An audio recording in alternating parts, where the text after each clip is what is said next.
Alasan Pak Jokowi ngebet buat Wus hingga buka suara kereta cepat rugi. Guys, ini info terbaru ya dari proyek Wus. Mantan Presiden Bapak Joko Widodo tampaknya memasang mode tutup kuping soal gosip markup proyek Wus Jakarta-Bandung. Pada saat itu bukannya ngerem, beliau malah sudah ngebet banget mau melanjutkan proyek kereta cepat ini sampai ke Surabaya. Kenapa sih buru-buru? Ternyata beliau ini udah mumet 7 keliling ya melihat kemacetan di Jakarta dan Bandung yang menurut beliau ini udah parah banget. Bapak Jokowi bilang beliau bukan ngomong doang, beliau ini udah 40 tahun jadi saksi hidup evolusi kemacetan Jakarta. Beliau pun ngebeberin data yang bikin ngelus dada. Kerugian negara akibat kemacetan di Jabodetabek dan Bandung itu tembus di 100 triliun rupiah setahun. Jakarta aja udah 65 triliun rupiah. Kebayangkan 100 triliun rupiah itu bisa buat neraktir bakso se-Indonesia loh guys. Karena itulah beliau ini ngotot mendorong transportasi massal kayak MRT, LRT,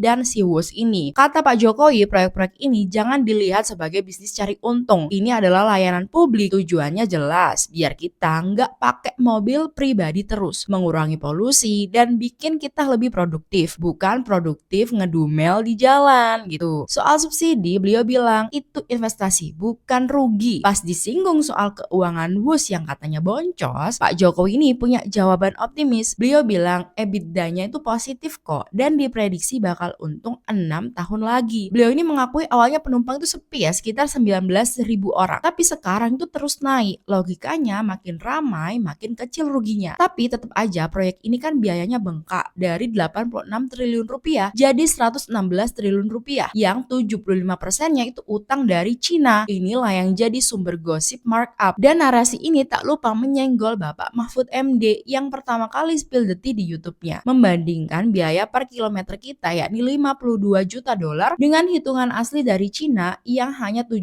sampai 18 juta dolar. 3 kali lipat cuy. Gimana nih menurut kalian? Siapa yang benar?